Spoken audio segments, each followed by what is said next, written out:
Metamorphosis. Limehouse School.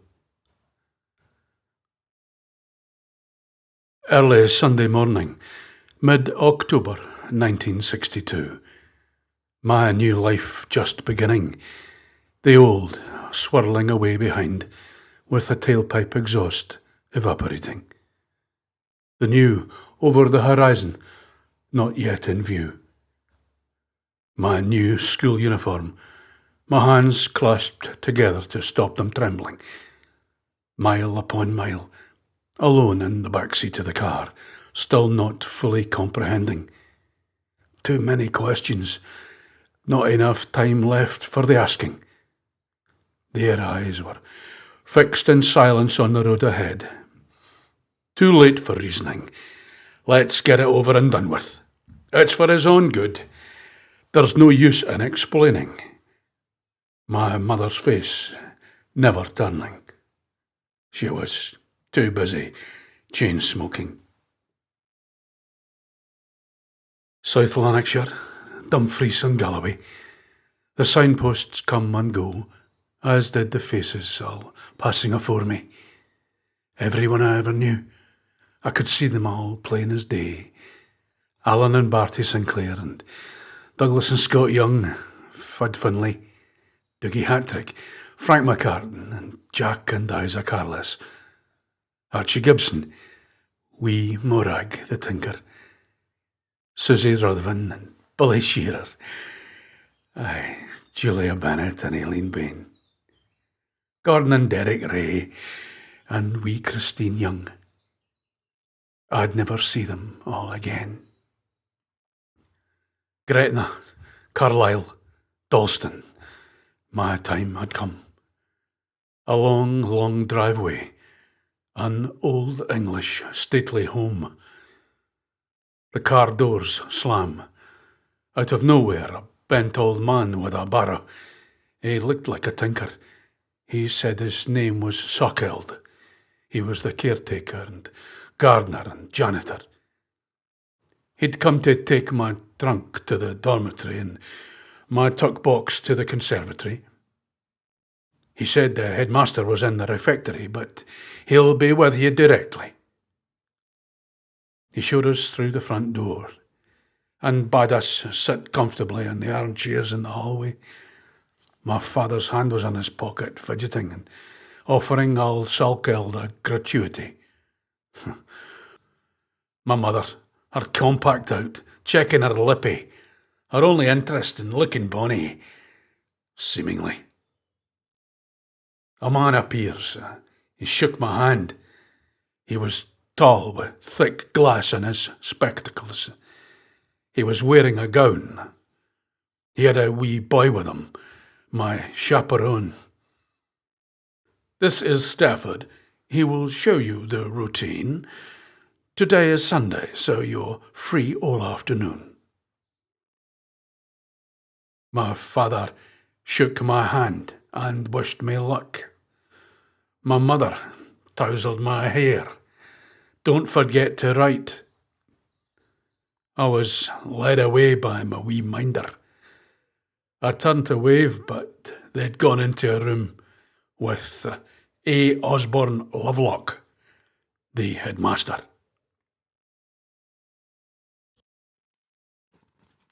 Right, Limehouse School, Dalston, just outside of Carlisle. The house originally called Home Hill. It's now a private school. The early 19th century with stable arch, dated and inscribed 1887 with the initials LCS. Salkeld coat of arms, incorporating 17th and 18th century features. Calciferous sandstone ashlar with V-jointed quoins, ashlar chimneys. In 1947, the school was moved from Witherall to Dalston. Up to 68 boys, all boarders, from the age of 7 to 14 years, are prepared for the public school's common entrance examination. The school stands on high ground overlooking the Caldew Valley, some 6 miles south of Carlisle. It commands fine views of the surrounding countryside.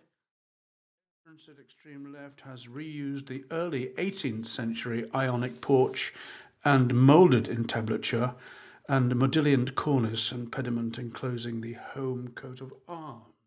Entrance to public schools, and all boys learn drawing and class singing. The school is divided into 6 forms, in each of which a boy should spend 3 terms. A boy entering the school at the correct age of 7.5 to 8 years will normally be placed in Form 1. By the age of 11.5, he should have completed his time in Form 4 and be moved into the Common Entrance A standard. Adjoining buildings to the right of the Tower of No Interest, 2 fireplaces dated 1638 suggest that the core of the building is earlier than its 19th century facade.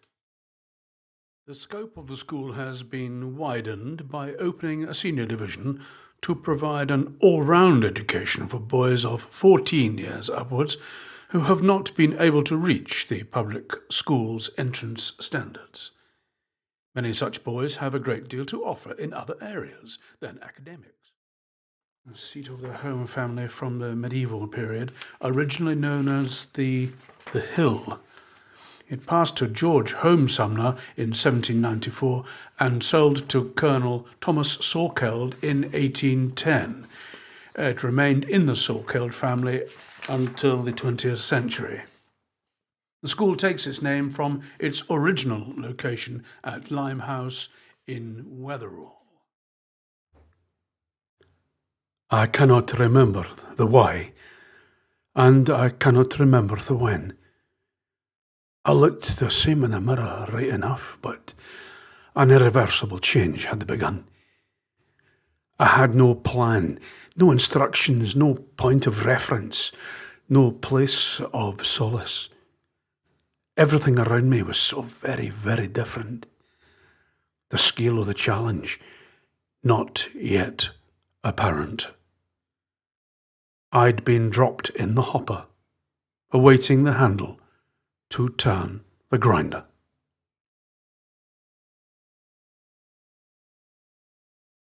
"Hello, won't you come this way?" chirped P.N.J. Stafford, my diminutive minder. Through Assembly Room A and into the conservatory. "This is your peg. Salkeld's been in already. That must be your tuck box under the bench on the floor." J.C. Davis 2, school number 24. "You won't need your cap and coat. Hang them up and follow me. I'll give you the guided tour. We'll start down at Dogg's Cemetery." Exit conservatory, to the right and up the steps. Gnarled and twisted yews, tall pines, wooden huts, a high wall to the left, down a hill through bushes to a clearing. Several boys in boiler suits all milling around, pushing and shoving. "I say, you lot, a new boy, Davis 2. They gathered round, and one of them offered me his hand. Another had knelt behind me without making a sound. There was no handshake, just a push in the chest, and down I went. In piled the rest. The melee, fast and furious, until interrupted by a prefect. One of my welcoming committee had a bloody nose. The prefect looked at me and sneered. "Your handiwork, I suppose. Your 2 weeks' grace begins today. The day after that, you'll be easy prey." And with a nod to Stafford, we were on our way. Retracing our steps back up through the pines, the ground was different. A maze drawn in straight lines. "These are the tunnels. They've been here for years. After your grace, you have to go right through. It takes ages. I expect you'll be all right, though. These huts are outside classrooms. There's the boiler room and the chagga, the terraces and tennis courts. This is the way to the playing fields where we play cricket and rugger. That's the orchard and the 2-2 rifle range. You'll soon find your way around. It's a bit strange at first, I know. My folks live in Malaya, on the island of Penang. I said mine were from Scotland, but my parents were soon on their way to Siam. He said, I expect you'll miss them both at first, but you're in the same boat as I am. I see mine for summer holes, courtesy of BOAC or Qantas or Pan Am. Holt Miller, he lives in Africa, Nigeria, or is it Kenya? I expect we'll bump into him sooner or later. Make yourself known to him. He's a good egg, he's always up for a natter. So 4 o'clock it's tea and biscuits, then reading prep, and 6 o'clock it's supper. Being as it's a Sunday, Ozzy sets up his cinema. He'll have you in for a pep talk, I shouldn't wonder. Anyway, house prayers is at 9, then it's dorms, a slash, a splash, and then bed. Matron's round, then Ozzy, lights out, and fizzle out. A dark room behind a heavy door. Large leather chairs, a hat-stand mirror, walking sticks, canes and gamps.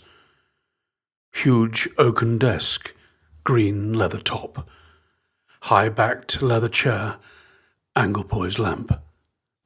Framed photographs of aircraft and aircrew. Pride of place by the window, twin-blade wooden airscrew. A gesture for me to sit. Gathering the gown, sitting down without a sound. Glancing at papers on the desk. Unopened Parker pen, moves along. Hesitates, then moves down. You have been shown around the grounds. You'll soon settle down and find your way around. However, I cannot overstate the difficulty of the task which you are undertaking. You are beginning your career at Limehouse School, as boys of your age are leaving to begin a public school education.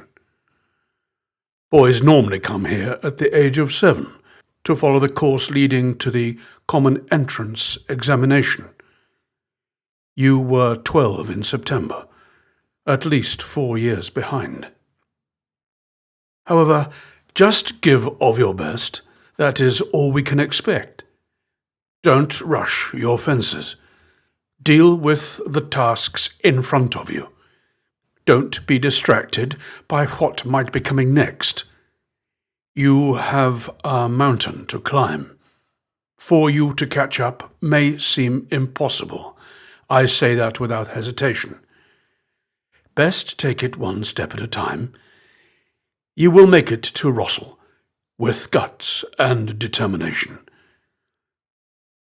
By the by, I need to mention that your parents, before they left, told me that they would try to attend our November the 5th celebration. There was a knock on the door. My chaperone was outside. An evening meal, grand dining hall, long oak tables, oak panel wainscot on the walls, a stone fireplace with an oak surround, an honours board above. In we all filed, without making a sound. Murky recollections of eating and the evening films. Afterwards we had school prayers before dispersing to the dormitories. They were all named after the Cumberland Mountains: Bowfell, Great Gable, Helvellyn, Scafell and Skiddaw. 4 hospital beds, 4 wooden chairs, clean white sheets, grey blankets, and plain washed-out counterpanes. A high ceiling, tall windows, no curtains, a long window pole, a solitary picture at a crazy angle, and a solitary single ceiling light, a dim 40-watt bulb. Some peremptory introductions. I am the dormitory captain. That is your bed over there. Undress and leave your clothes on the chair. Pyjamas and slippers on, and then get yourself along to the washroom. The bog is in there, quick as you can before matron's round. 10 minutes till Aussie, lights off and then shut down. The padlock so corroded, the key lost or thrown away. Impenetrable, the casket holding memories of those first few days. Thrown in at the deep end, the routine so wholly different. So many new faces, radical changes, swept along, invisible current. November the 5th, firework display, waiting by the drive with other boys whose parents were on the way. They arrive. Just a hello. We follow the path to the playing fields in dark, clear North Cumberland cold. All over in 30 minutes. We trace our way back to the car. We will see you in December. 10-bob note. Bon voyage. November the 6th, my father. Heathrow Airport, BOAC, Bangkok. Mother and sister. Peninsula and Orient, SS Chitral, Southampton Dock. My 2 weeks' grace now behind me, and let battle commence. Immersion in academia, prep school ethos, face to face. Liken, if you will, the regime at Limehouse to that explored in William Golding's Lord of the Flies, where bullying was quite normal, almost institutionalized. I was starting when boys of my age were leaving, bidding the junior school life fond goodbyes. They had started their prep school life aged 7. Their inculcation, their initiation, more forgiving. My beginning, more sinking than swimming. The pills for me to swallow seemed so much larger as a beginner aged 12. Halfway through the Christmas term, other new boys, all so much younger, well established, their places in the pecking order. Friendships already forged. I was recognized as an intruder. From the mire set to engulf me, so few pleasant memories fly free. I cannot remember the learning, but for the art of living with adversity. By way of introduction, a prefect's memory not having failed him, to the tunnels I was led straightway that following Sunday afternoon. The excitement of the mob who had gathered to see the show. The prefect points to the entrance. There it is. Now, in you go. No way back. No light to see. Crawling on my belly. Dank, stale air to breathe. Shouts down the tunnel behind me. A glimmer of light up ahead. The stamping of feet on the ceiling, bringing earth and sods down upon my head. Soil in my mouth, my ears ringing, hands digging all around to hoots of derision. They drag me clear, everyone laughing.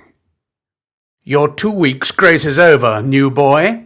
You'd better watch your step. We've decided we don't like you, so you'd better get a grip. I felt I was never going to integrate. I was a totally different animal, henceforth to be treated as such. The mob, entrenched, implacable.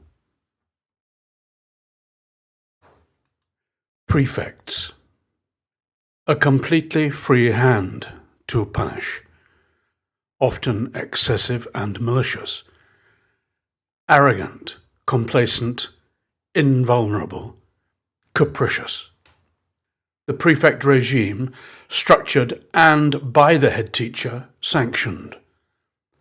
Bullying the norm, not to be questioned or challenged. They were a law unto themselves, Woe betide the transgressor.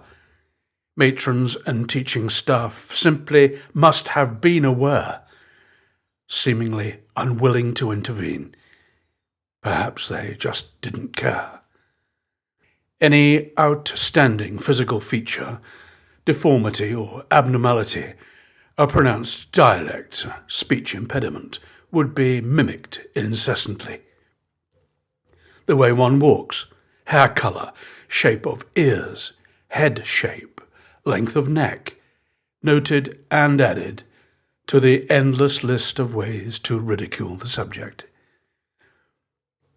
A constant war of attrition, one-sided confrontation, the responses and retorts, time-honoured catechism, rebukes, observations, mock appreciation, greet any remark made by a boy held in low esteem, not accepted by the congregation.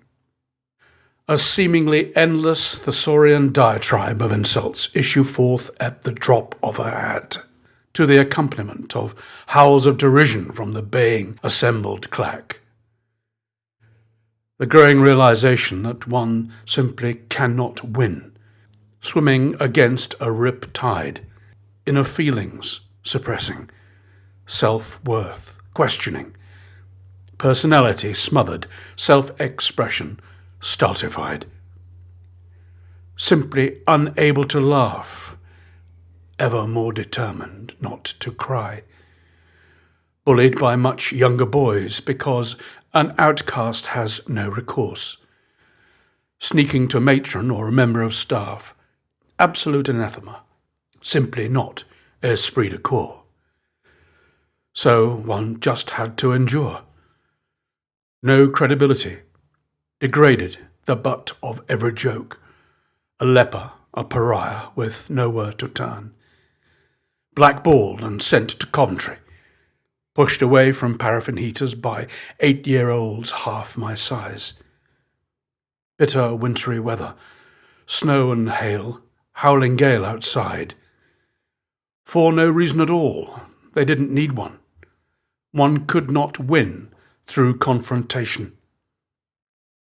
Find somewhere to be alone. In 1962, there were no mobile phones.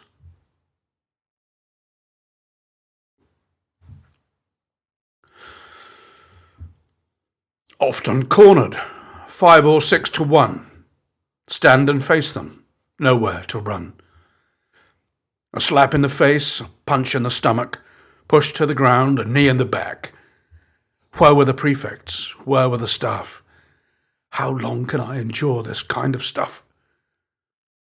Poking an animal with impunity through the invisible bars of this cage. Swallowed pride and stifled rage.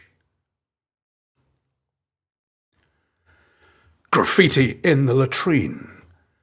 The kangaroo court convenes. The accused marched double time to the scene of the crime. It's definitely his writing. Look at the way he's written that letter A. Guiltless, uttering not a single word. They were going to beat me anyway. There may have been 7, 8, or 9. First the pushing, the hair pulling, stomach punching, face slapping. The final insult, before parting, pushed into the piss trap, which was full to overflowing.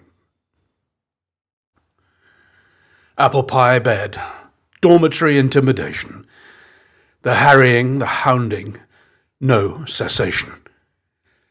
Lights out, pitch black, the insults begin.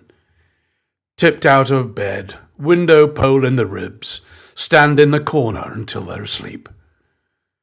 Then creep back to bed, pillow over my head. A brief respite until the following night. What did I do to deserve this plight?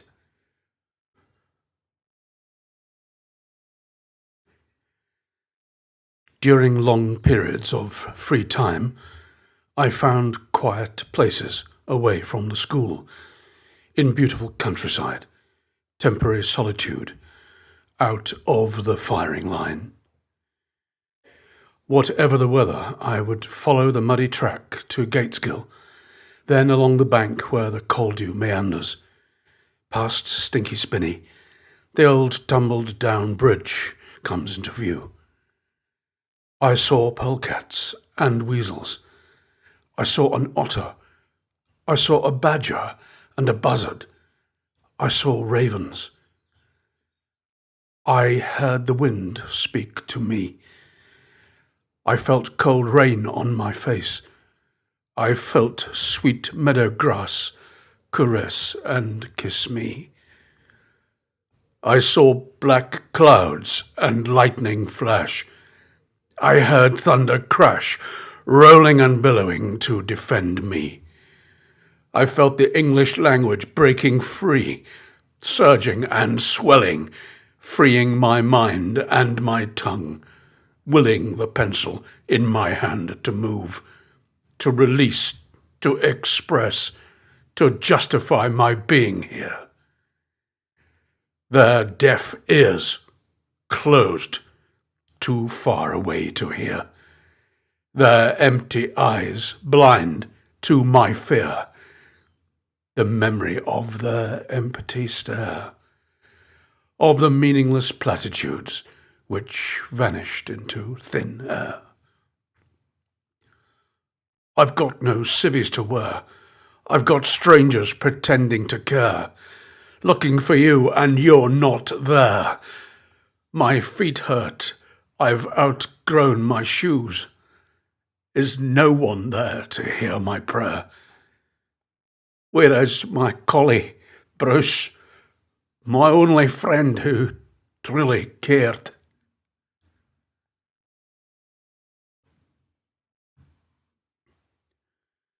Later, rather than sooner, the novelty lost its lustre.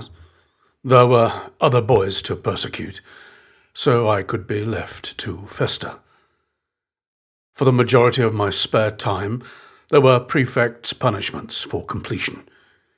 The Oxford Dictionary's longest words, 20 times each, for my edification.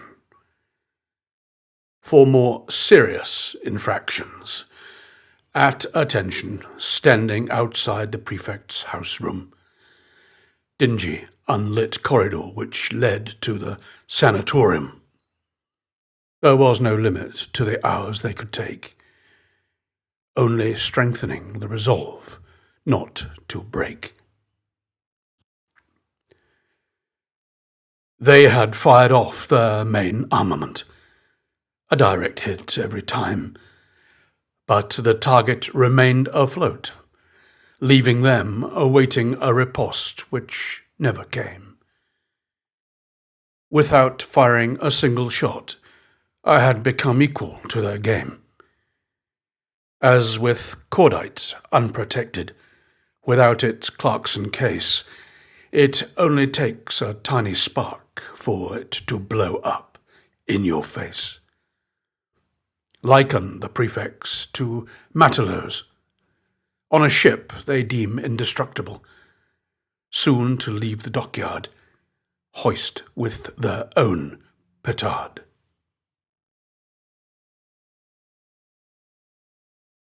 Alpha and Omega.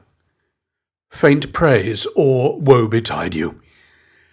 The tally on a notice board in the conservatory next to the boot room. Before lights out every Sunday night, the miscreants parade for their sins to atone.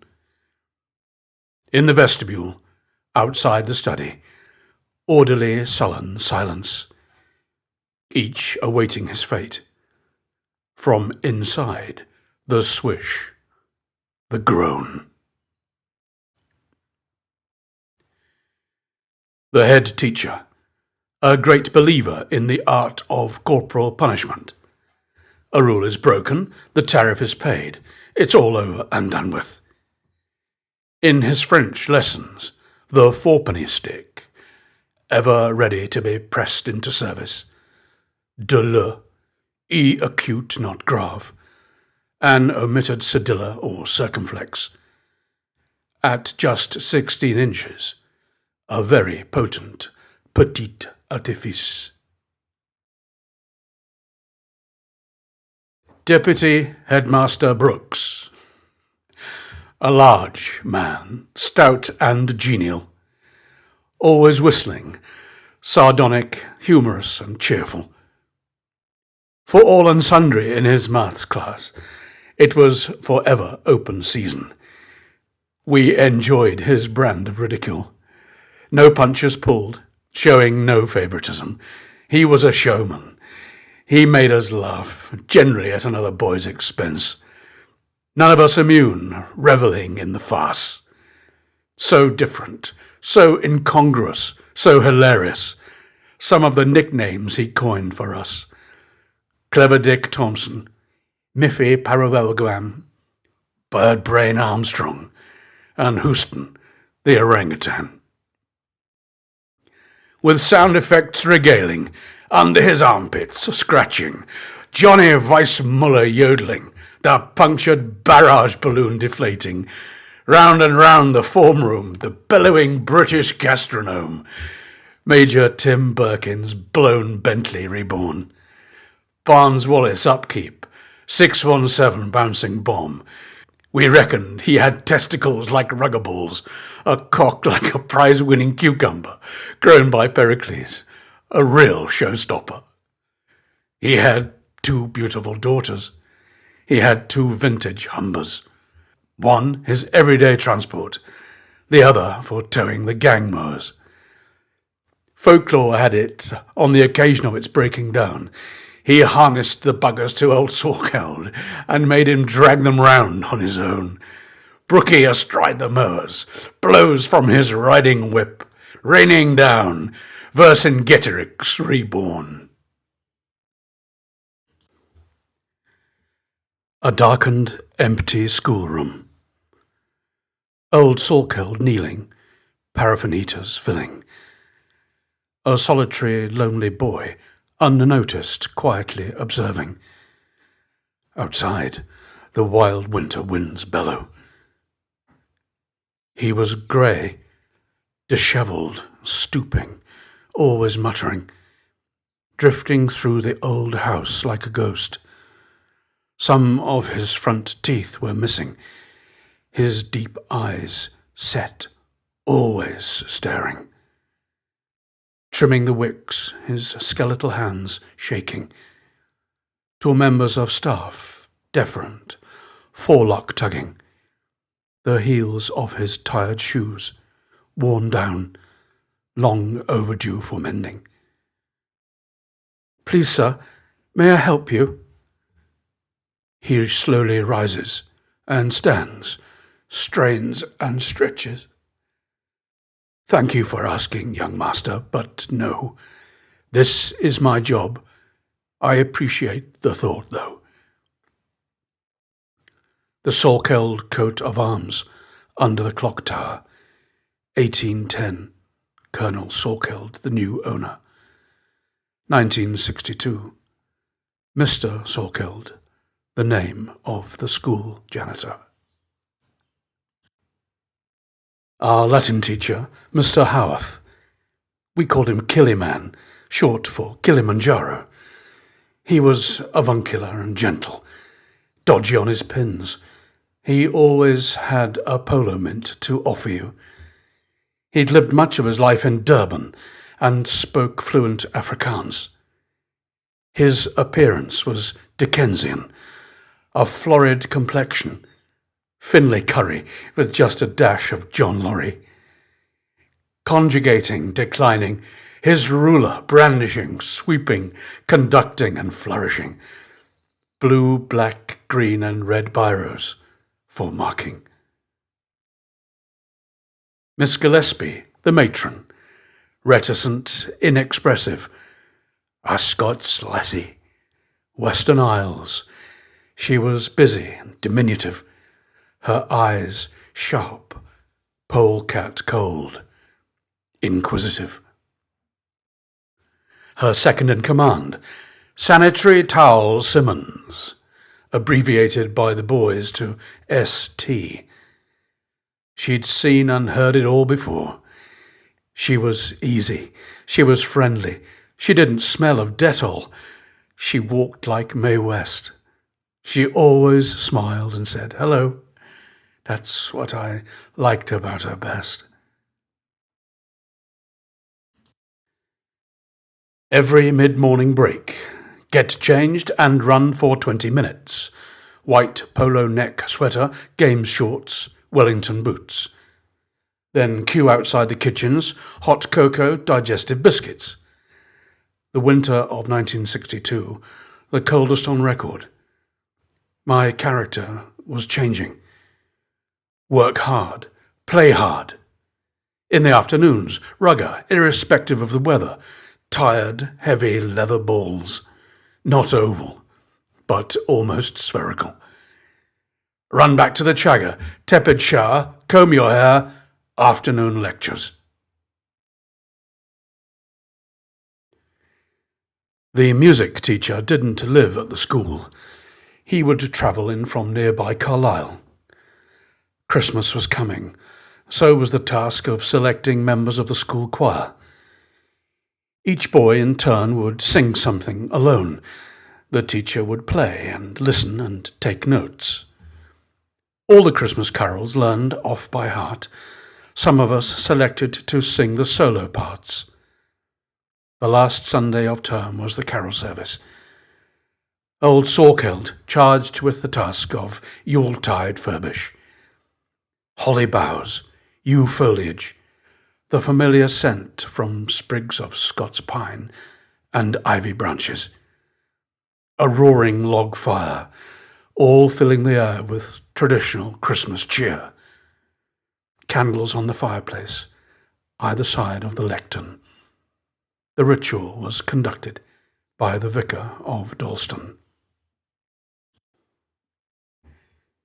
The end of my first term. The release of tensions, enmities temporarily forgotten, washed away on a tide of festive exhilaration. The character of individuals totally different. The bullies, as much victims of the system as the undeserving bullied by them.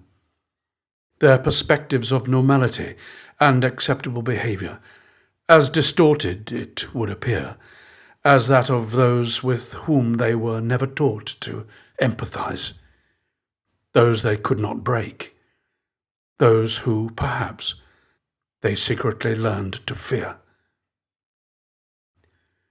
My overnight case packed, supervised by matron, sponge bag, pyjamas, slippers, dressing gown, a clean handkerchief, wide fronts, fresh socks, a clean shirt, hairbrush, comb, new beano, new passport.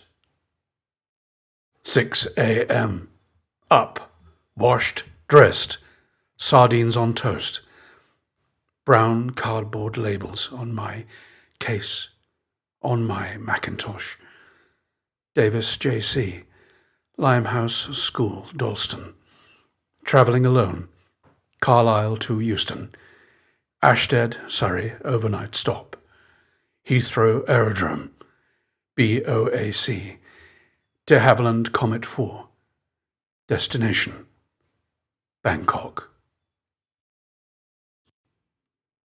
Boys in the assembly room, boys in the vestibule, boys in the conservatory, boys in the boot room. Most were leaving by motor car, awaiting their parents' arrival. A handful of us travelling by train would go by motor coach to Carlisle. Stamping our feet in the courtyard on well-worn granite cobblestones. Our school caps pulled right down, cold ears, cold nose, cold toes. Nervously clutching our overnight cases before the first bleak light of dawn. The crunch of tyres on the gravel drive. We climb aboard.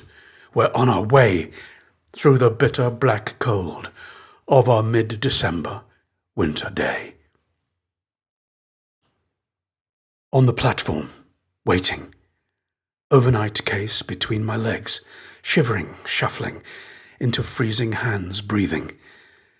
The smile that had deserted me was returning. The 462 locomotive coasts to a seething standstill.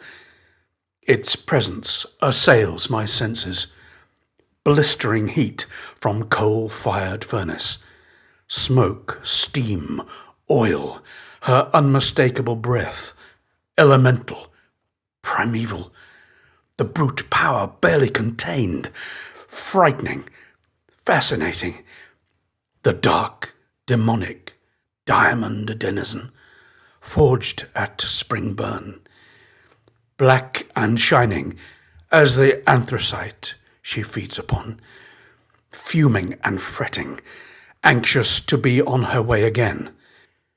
In impossible contrast, her charges, her carriages, glittering and sparkling, in ice rime crystal adornment. Above every steam outlet, myriad icicles forming, waiting patiently as humankind, in choreographed pandemonium, alight or climb aboard. In the bitter, clear cold of early Cumbrian winter morn, steam pipe serpents hiss and spit. Carriage doors slam. The Acme thunderer shrills. Green flags flourish as expectation, anticipation give way to unbridled exhilaration, heightened with every detonation, at piston strokes, completion. A reserved compartment, Pullman corridor train, half a dozen hours, soon to go our separate ways. Hour upon hour, English countryside passes us by. No finger pictures on the windows. I didn't understand the reason why. What would it be like to see them again? I knew I had changed since they left me behind. Too many unanswered questions. The smouldering prescience of distrust, which I would never be able to deny.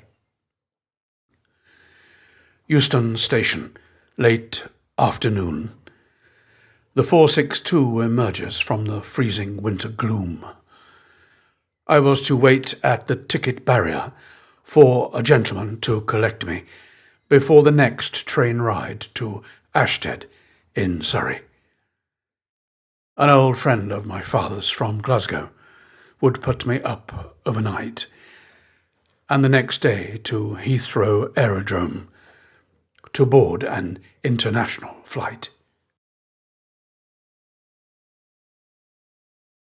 Through tall departure lounge windows, morning unsure whether to come or to go. Across the bleak, dark aerodrome, snow flurries drift as a bitter east wind begins to blow. Perhaps 70 travellers in the room. We would all board the same aeroplane. Well-dressed, polite, quietly spoken, dignified, urbane. The labels on my overnight case, my boarding pass in hand. All the formalities over. Butterflies in my tummy. I felt awkward, not knowing whether to sit or to stand. The spell is broken.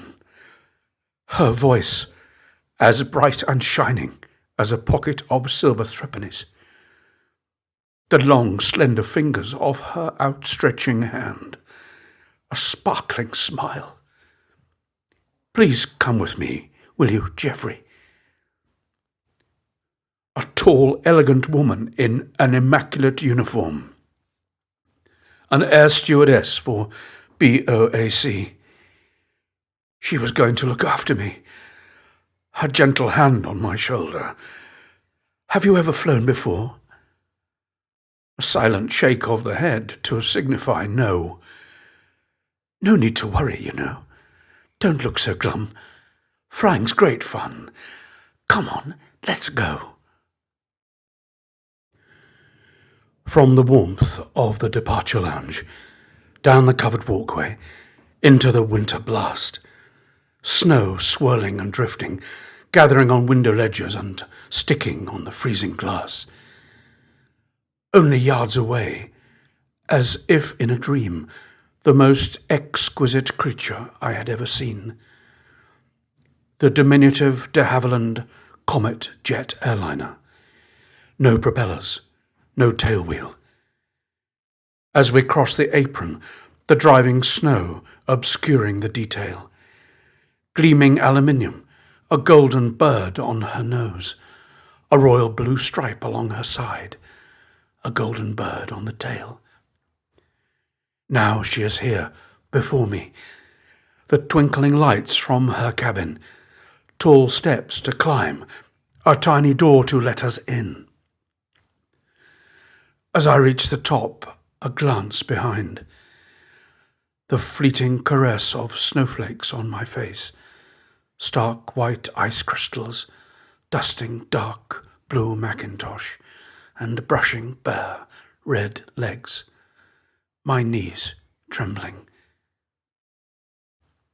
From apron to aeroplane, the most extraordinary transition, as if cold, snowballing hands were slipping quietly into soft, warm lamb's wool mittens. Port side, rear, second row, middle seat. The door is closing as I am shown my place. With my clean white handkerchief, I wipe pure melted snow from my face. Zurich, Rome, Tehran, New Delhi, Rangoon and Bangkok would be the end of my journey. Indian Ocean, turbulent weather, the aircraft started pitching. The boy next to me started moaning and heaving, as though he were gargling, and with a lurch he launched his luncheon as a liquid laugh into my lap, as I sat and stared with incredulity. This wasn't mentioned in the itinerary. He was on his feet, wobbling and gurning, like a macabre music hall Wilson, Kepler, or was it Betty? The stewardess undressed me in the privy. I must have smelt like a Nazi-Kazi in Benghazi. She wrapped me in a travel blanket for the sake of modesty and washed my things out in the galley. Estee Lauder, when they were dry, on the crash site, applied most liberally.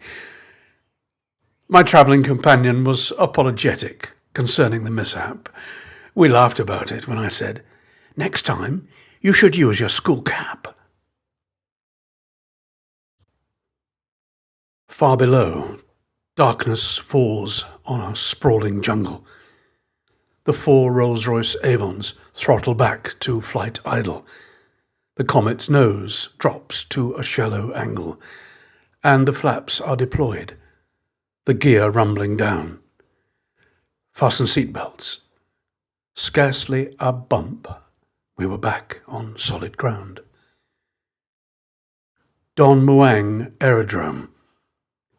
Overnight case from overhead locker. The stewardess smiled and sniffed me. With a wink she whispered, "I think you'll pass muster." Stepping into the dark wall of hot, humid tropical air, moving slowly down the stairs. The short walk to arrivals. Huge white letters shout a solemn declaration. No Snow King on the apron. How ludicrous I must have appeared, in my school cap, clutching my Mac and my overnight case. The hello was so formal, rehearsed, performed with undue haste. A handshake from father, my mother's smile, as for a photograph. She removed my cap and patted my face. Lipstick on her teeth, a nervous little laugh, glancing around, touching her hair, her body language bellowing. She couldn't wait to get out of there. It was all so perfunctory. Was there somewhere more important they had to be? Another cameo enactment, becoming so very familiar to me. From the coldest British winter in 200 years to a Bangkok hotel, the ceiling fan squeaking, mosquitoes singing. They were next door in an air-conditioned suite. It was hard to believe this was Christmas week. There was wire netting on the windows. Outside, a city that couldn't sleep. 2 days to get here, a day back to Heathrow. The time between didn't really matter. They were busy, that's all I needed to know. Their new life was just beginning. My father at work, mother busy planning. A new house, so busy shopping, so busy dreaming. And for me, the penny was dropping. No use in pretending, no denying the empty feeling of not belonging. An inconvenience, a temporary distraction. They had far more important things to concentrate upon. I spent a week at their new house on Soi 22. It was palatial in comparison to what they had been used to.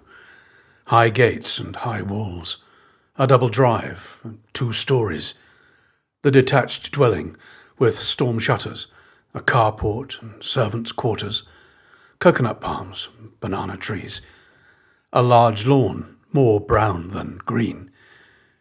And from the Klong behind, the busy murmurings, houseboats, floating market stalls, the Siamese, their wares selling. The girls laughing and smiling, chattering and giggling, and in sharp, ugly contradiction, a man's raucous, clattering cough, a mouthful of catarrh abruptly discharging. Those frozen gold watches on the pavement, outside the cross keys. Gold watches floating in the Klong, a different country, the same disease. So swift the pace of change, in so brief a passage of time. Occidents, Orients, the surreal magic carpet ride. Blizzard, tiny bird wings beating. The hawk's concentration, so set on challenging. Reluctant, barely fledged, solitary and lonely. The transition from child to English public school boy. Testing resilience and self-reliance, determination, the qualities essential to ensure survival. The journey has already begun. He is on the treadmill. The hot and humid late afternoon. The crickets were heralding the gathering gloom. Stilted conversation as we sat down for supper. My appetite had already left. Neither morsel nor syllable could I eat, could I utter.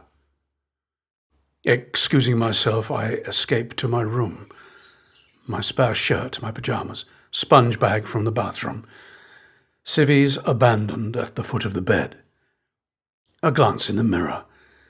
The feelings were there, but best left unsaid. My case and cap, Mac over my arm, top of the stairs in the darkness, sitting, waiting. They were muttering. The time too slowly passing. The back of the car. I didn't look back. Whatever there was to see remains a blank. Don Muang, departures, check-in, limp handshake, goodbye. It was easy to ignore my mother. the feeling quite mutual. Let's get the charade over. A Boeing 707, Queensland and Northern Territories Air Service. The same itinerary, the same cities, this time in reverse. Heathrow Aerodrome, wholly inundated with snow, piled high at the sides of the runway, the snowploughs busily clearing it all away. They'd been at it both night and day. Euston to Carlisle, bitter Bruegel snowscape. Surging feelings released, no longer denied. I felt alive. I felt proud. Inside a silent scream, as into Bruce's rough, only for me. No one else could possibly know. Is this where I belong? Is this my home? They had cut themselves free, but in reality, unwittingly, they had made me the escapee. Give me the time. Give me a pencil and some paper. Quietude, a safe place where I may ponder. I have the words, the ability to explain, to paint what I see, what I feel, in plain beauty of English, set down in scripted hand for all to see. The snow drifts of my mind, illegitimate, icy isolation, awaiting clemency, the thaw of independency. England in deep midwinter. Can you hear her history whisper? Naked oak and elm, solitary sentinels, their mighty forms, darker, outlines starker. Parliament rooks, the murder of crows, their cries louder. Step outside of here and now, and turn to face the irresistible press of time. Headlong into the gale, the breath for the task so hard to find. Scalpel sand shards, Farrier's bastard files, the abraded jigsaw pieces worn by the rub, by the machinations of my mind. The rooms where hurt alone abides. The key is lost, secreted away, their existence denied. Barely fitting, so many missing. Poorly sketched, colourless, dissipating. Careless window finger drawing, no sooner traced than lost, like tears in rain. Seen through a child's eyes, through carriage window from speeding train. The pristine snow crystal carpet, the immaculate blank page, the empty stage, the players in the wings awaiting, the chorus to the audience, their purpose enunciating. Remove the rough, dark, deep bark protecting me, not there by choice, but of necessity.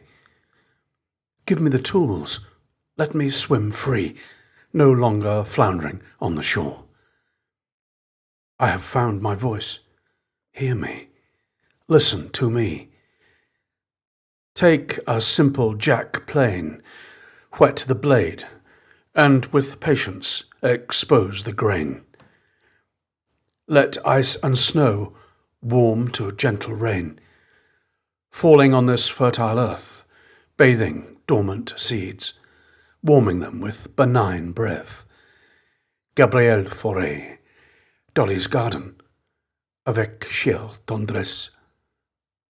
No more ranting mockery, mindless, raucous. Because when bairns are wee, they need love, they need empathy. Just give me the time and the tools, and I'll show you what I can do.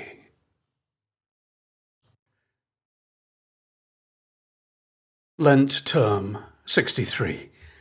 Snow on snow, as far as the eye can see. Scholarly pursuits, rugby boots, steeplechasing, rifle shooting, tobogganing, snowballing, river cold-dew freezing, the thermometer dropping, mid-morning run, polo neck sweater, digestive biscuits, mug of hot cocoa. A new French teacher, Mr. Aglage, showing off, standing on a sledge. Here he comes, and there he goes, over a bump up in the air, and hoots of derision as he lands upon his nose. The fellow's demise only lit the fuse, with carnival atmosphere all imbued. Follow that, Nijinsky. Entre charme et veilleur. Quick-fire wit, boarding school banter, boys bent double, howling with laughter. What a wizard prang! Can I be pallbearer? Well, hey, that's torn it. Can you do it again, sir? I missed it. Oh, c'est cool. Slightly piste. I say, sir, you'll be going for a note from matron. Early bed, sick list. Make way for the stuntman, chaps. Blimey, I bet telemark landing or what? I bet that made your balls drop, sir. Don't give up your day job. Please ensure his egg is mild. That is mild. If you've damaged my toboggan, I shall sneak to matron. A stretcher case, mouth wired shut, broken jaw, the rest of term drinking soup through a straw.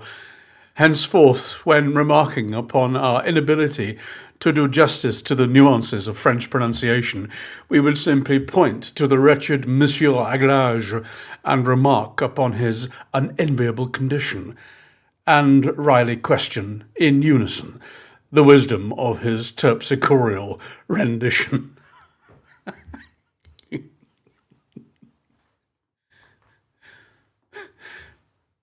Thus far, laughs had come few and far between. Not that long ago, I was laughing all the time. Aglage's misfortune had rubbed the lamp, and out popped the genie. I understood life at Limehouse was never going to be easy, but humour there was, and I was going to find it. My irrepressible nature was breaking free. Time to loosen up, relax a little bit, humour the common denominator, stop taking myself so seriously. This is my life. I'm here. Grin and bear it. The job's got to be done. This is for me, not the other lot. Do for myself. I'm writing my own script. Those other buggers could go and rot.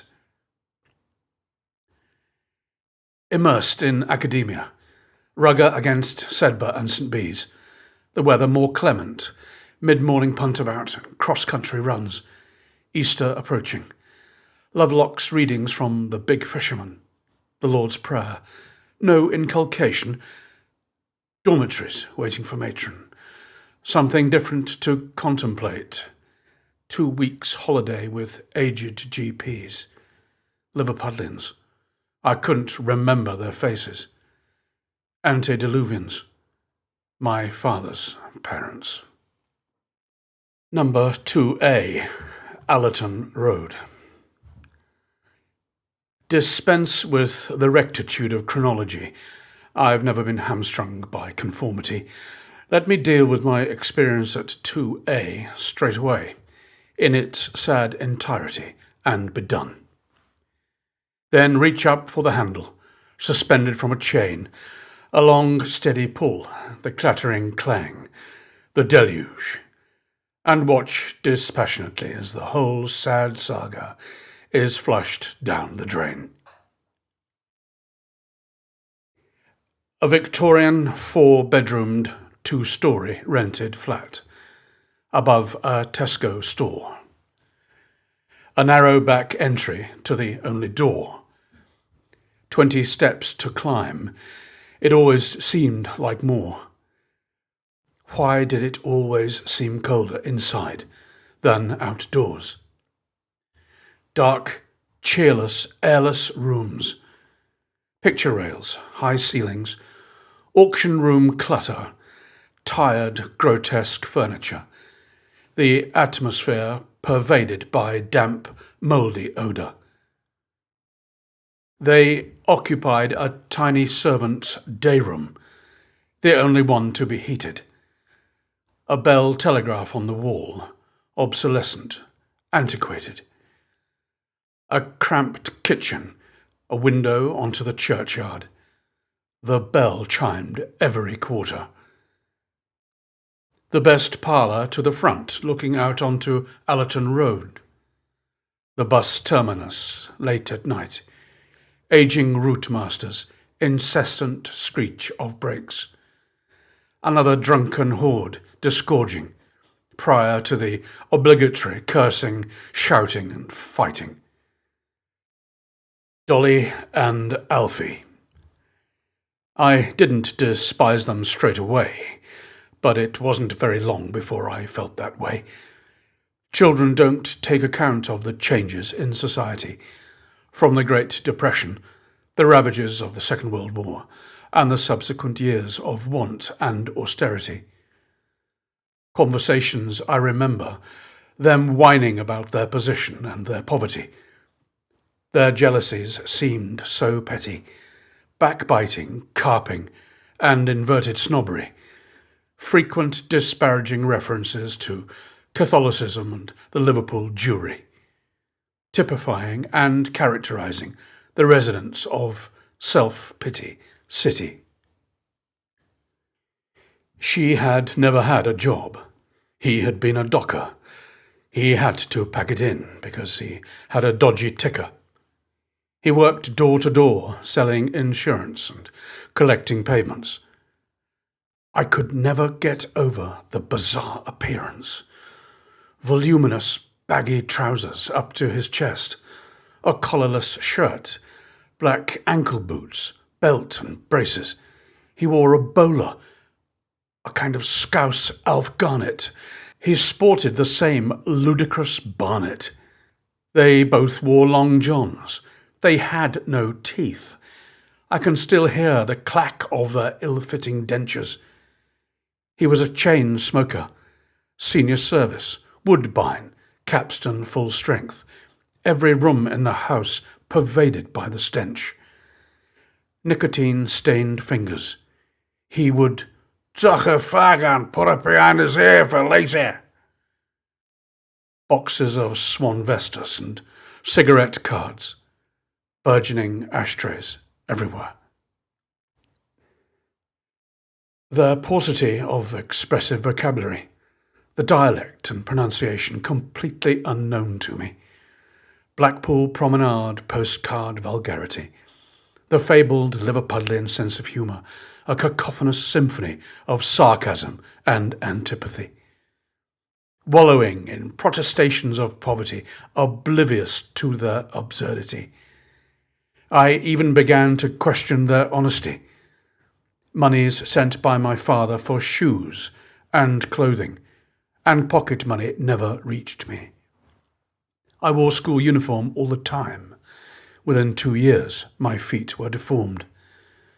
I would rather have stayed at school than with these ugly buffoons, forced to participate in this tiresome pantomime. I had no say. The choice was not mine. Endless housework, intended to keep me busy. Truth be known, I was little better than a skivvy. Wash the stairs daily. Clean and tidy the scullery. Put the clothing through the mangle on the balcony. 40-watt bulbs everywhere to save on our lecky. Fill the coal scuttle. Light the fire. Make them a cup of tea. An old newspaper and vinegar to clean the nicotine stains from every window. A trip by bus to the pier head, highlight of the holiday. We walked in the rain to the bus stop just by Penny Lane. The rubbish bin on the pavement, full to the brim. Straight away it caught his attention. I couldn't believe my eyes, both hands in, rooting through, stares from people waiting in the queue. He produced a wire coat hanger, bent almost double. "I'll straighten that up when we get home. We can use this as an aerial." Another favourite party piece, which guaranteed amazement. Hawking and coughing mouthfuls of catarrh, and gobbing out onto the pavement. By way of variation, if the nasal cavity required decongestion, a finger placed against the nostril, and blow, most efficacious, referred to as snotting out, in Liverpudlian parlance like. He tried it on the King's Landing stage. The Mersey breeze caught it and blew it back, yellow and green obscenity adorning the front of his Mac. These idiosyncrasies not reserved for use in the open air, with nightly demonstrations of his versatility, gobbing and snotting out into the fire. I was often called upon to run errands. "Get a bag of brokes from over to Rhoda to Jews, will you? And while you're there, ask if you've got any damaged meringues. Then go to Sturgeon's for any bruised apples or conference pears. And when you come back, get your rag and bucket and wash the stairs. Being as it's Saturday, you can go to the chippy for a bag of jocks and scripts for while you're watching the telly. To wrestling's on with Bert Ryle and Vic Faulkner, Mick McManus and Mr. TV, Jackie Apollo. Then it's Coronation Street with Leonard Swindley, Miss Nugent." I started to wonder where my sanity went. A moment of solemn silence as we remember the bill of fare. Dainties of delectation on offer while I resided there. Fried bread, bread and margarine. 2 cobs of bread and a wipe of lard in between. Egg bread, bread and dripping. Beans on toast, tripe and onions. She said it was good for her bunions. Blind scouse, skirt of lamb, yellow fish. It stained my hit and miss. Rock salmon and chips. I found out later it was dogfish. Copious quantities of stewed tea they would slurp from a saucer. I was being educated in a private school, yet I was eating like a bloody pauper. More often than not, I refused the meal. The pig's feet ceremony was totally unreal. The stench from the kitchen as the trotters were boiled and boiled. They both removed their dentures. Unbelievable. 6 feet in a bowl upon the table. No knives and forks, they used their hands. The noise was indescribable. Slurping and sucking, grunting, guttural. To finish off, they drank the water. No napkins. They didn't care. He wiped his fingers clean by running them through his hair. When the trough was empty, she would rise from her chair. She would lift her crumpled, grubby nightdress and stand in front of the fire, warming her arse. Her own little party piece, 3 or 4 flaccid B-flat farts. Subconscious sucking and blowing lip movements, her plain, ugly mouth, toothless, reminiscent of the involuntary flexings of a horse's ring piece, before she would whine and moan and cough and complain about the state of her hemorrhoids, her chilblains, her bunions, and her varicose veins. To clanging din church bell accompaniment, she would bemoan and proclaim her eternal discomfort. And glancing at me with nothing short of disdain, her intentions loud and plain, she would declare, first most eloquently in Liverpudlian vernacular, ad verbatim translation of the original version, paraphrased for the uninitiated, and those unaccustomed to the vagaries of Scouse pronunciation. She had overindulged and felt quite queasy, a stomach and bowel portents now making her feel dizzy, dyspeptic and uneasy. She'd had enough of little Lord Fauntleroy and was going to position herself in the Kazi. An unexpurgated version, quaint and quintessential, would have had Henry Higgins reaching for his pencil. I've got to fucking bed, Dad. I feel like fucking shite. I'll have to go and throw it all up, or I'll be awake all fucking night. What are you looking at, little Lord Fauntleroy, you gormless little gobshite? The same performance almost every night. Roll on the beginning of term and get these wretched proles out of my sight. My bed springs were so tired it was like sleeping in a hammock. I had never slept in a damp bed before. I felt like a bloody haddock. By the time I had woken up, my clothes and socks were damp as well. I couldn't get rid of the fetid smell. I felt ill, and they noticed I looked pale.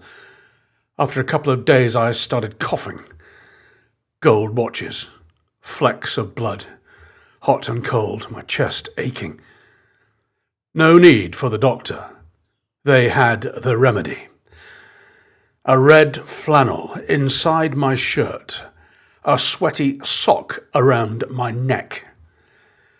Gargle with salt water, and they gave me a lemon to suck. I was stuck on the train to Carlisle for the summer term. Matron shook her head and shook her thermometer. It's the sanatorium for you until you get better. Away from the damp and the stench of cigarettes, clean Cumberland air, a speedy recovery. I was glad to be back. A warm, dry bed and food I could eat. Different dormitory. The bullying stopped almost immediately. During the day, yes, occasionally, but I knew where to find sanctuary. Spending most of my time alone, or face against the wall, outside the prefect's room. I worked hard in class. I worked hard on my prep, sometimes fit to explode. I had learned to bite my lip. Preoccupation with pubescent penis, eagerly awaiting the descent of one's testes, the difference it made to the pecking order and reputation, a microscopic erection and a minuscule ejaculation. In hindsight, the fascination was quite normal, universal. But some questions remain, concerning Lovelock's nightly ramble. Matron's round, then it was Ozzy.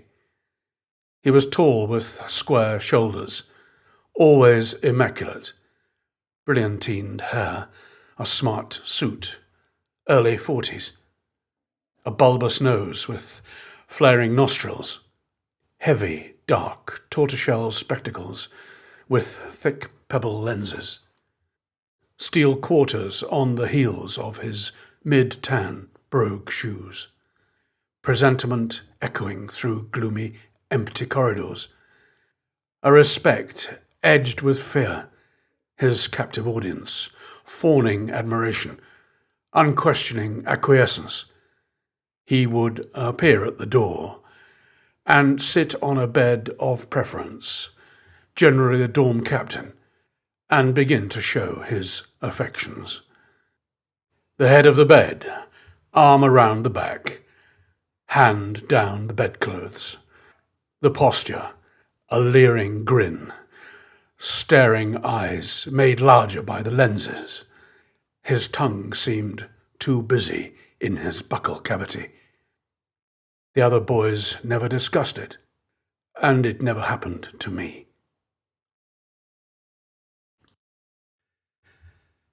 Leather on willow.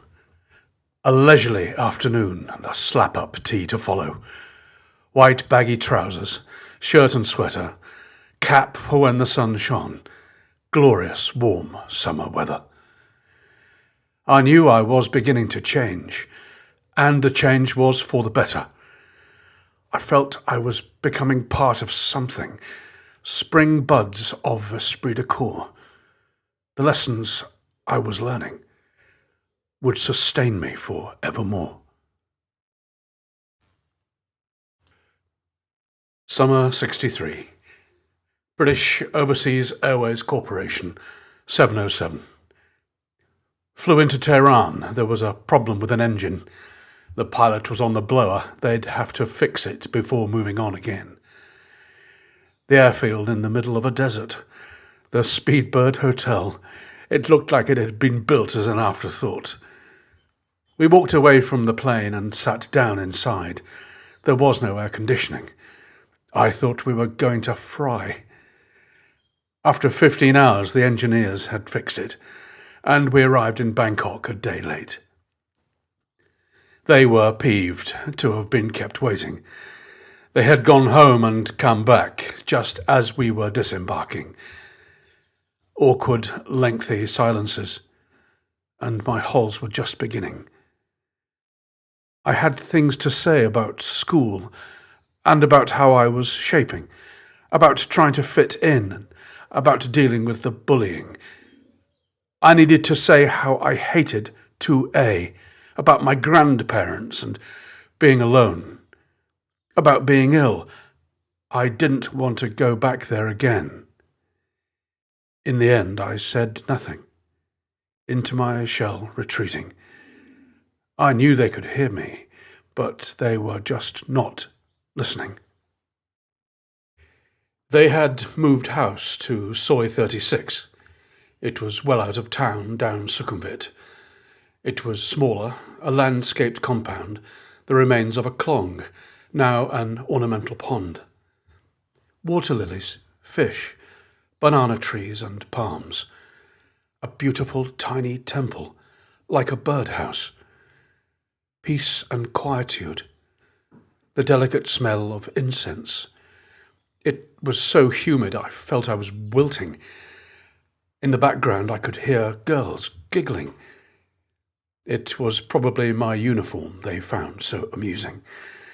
And once inside they were summoned to appear.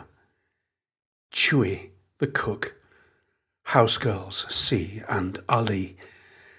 They were beaming, perfect white teeth gleaming, a genuine greeting. Siam, land of smiles, my journey now worthwhile. They brought their hands together and bowed, and without prompting I copied them. I'm sure they would have liked to have laughed aloud. A profusion of raven hair, arranged neatly behind, white blouses, long straight black skirts. Such beautiful hands, long fingers, perfectly manicured nails. My daily routine was simple. My father was at work, my sister was at the international school, shorthand typing. Her chubby fingers read raw from nail-biting. My mother, busy setting up an agency for modelling. In the afternoons, the driver would take me to the Royal Bangkok Sports Club for swimming. My father would return home before 6 o'clock. They would drink cocktails, hushed conversations which were not for my ears. Chewy prepared our suppers, all English fare, imported from Australia. The girls waiting on. They would eat much later. I loved the smells from their kitchen. They had made a fan from banana leaves for wafting as the charcoal began igniting. Their excitement, always laughing, so many strange aromas drifting, the wok sizzling.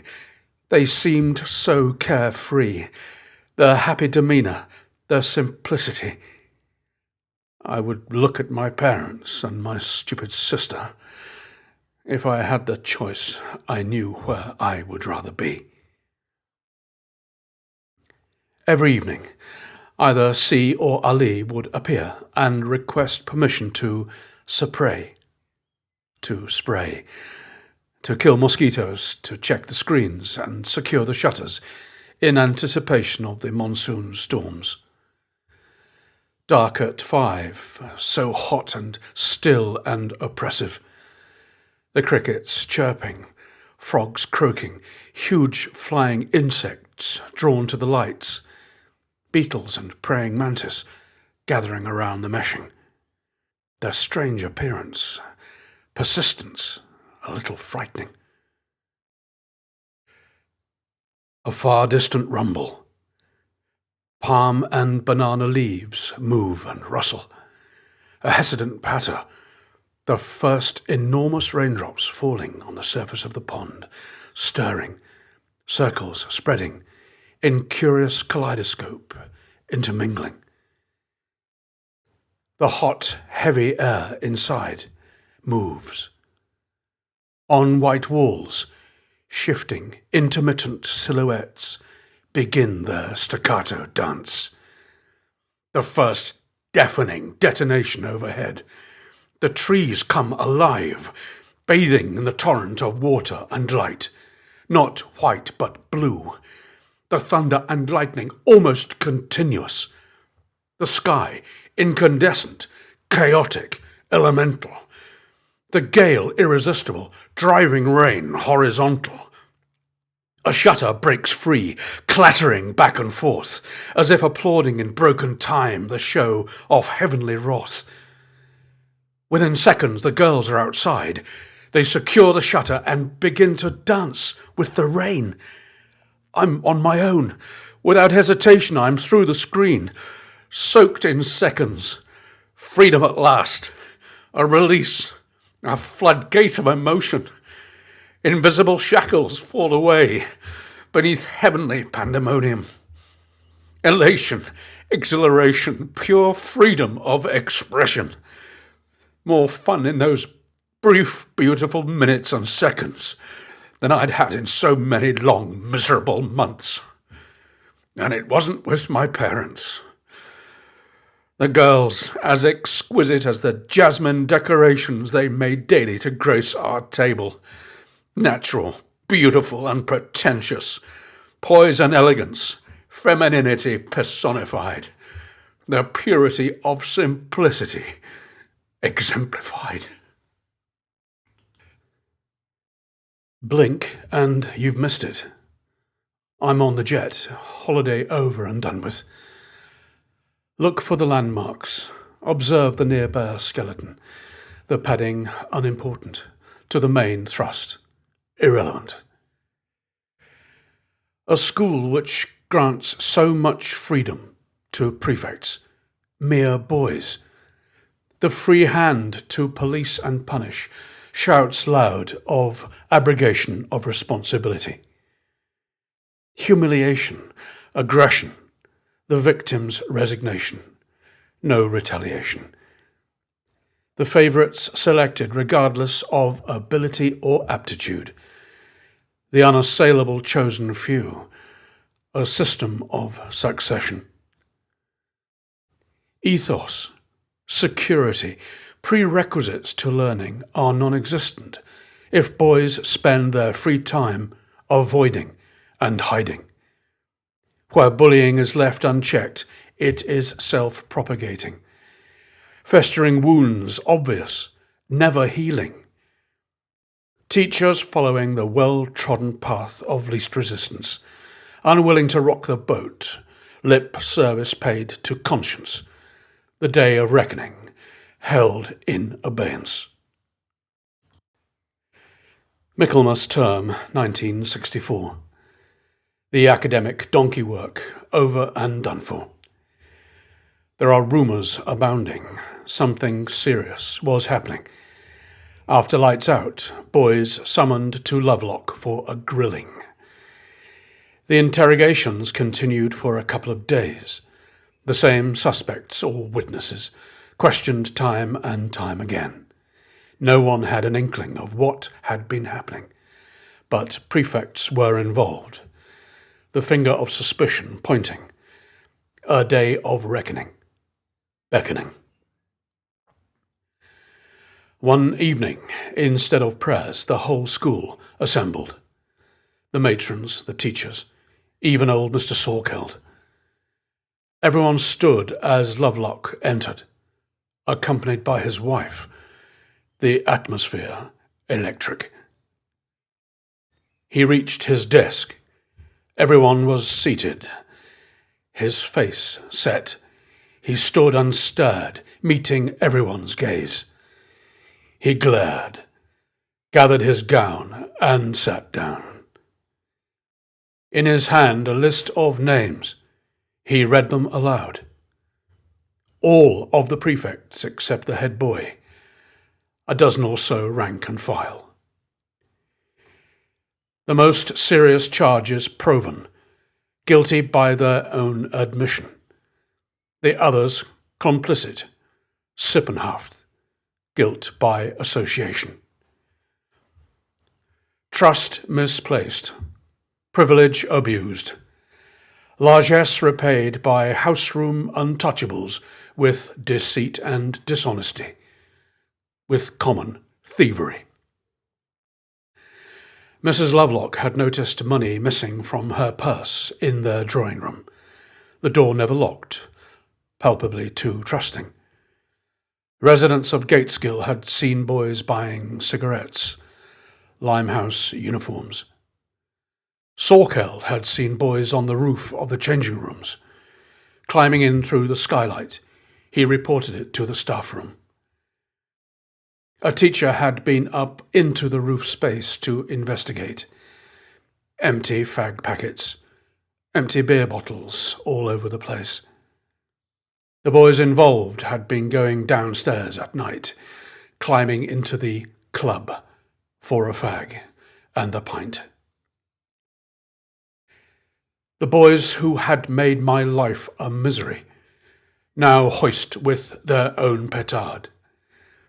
Prefects returned to the ranks, all caned, humiliated, pilloried.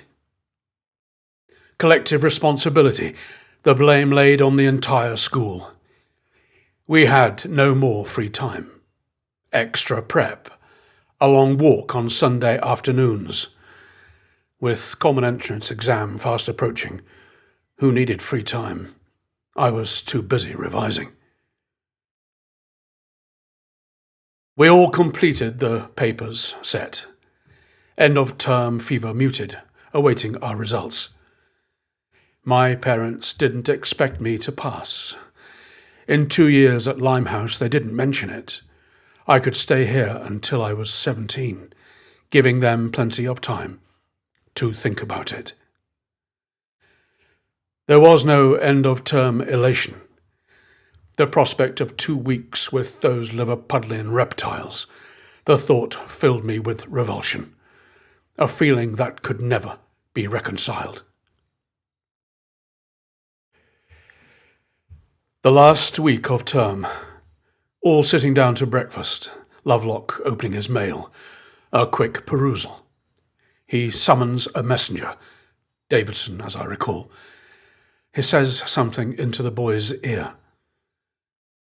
Davidson is approaching. He's coming to our table. He looks at me.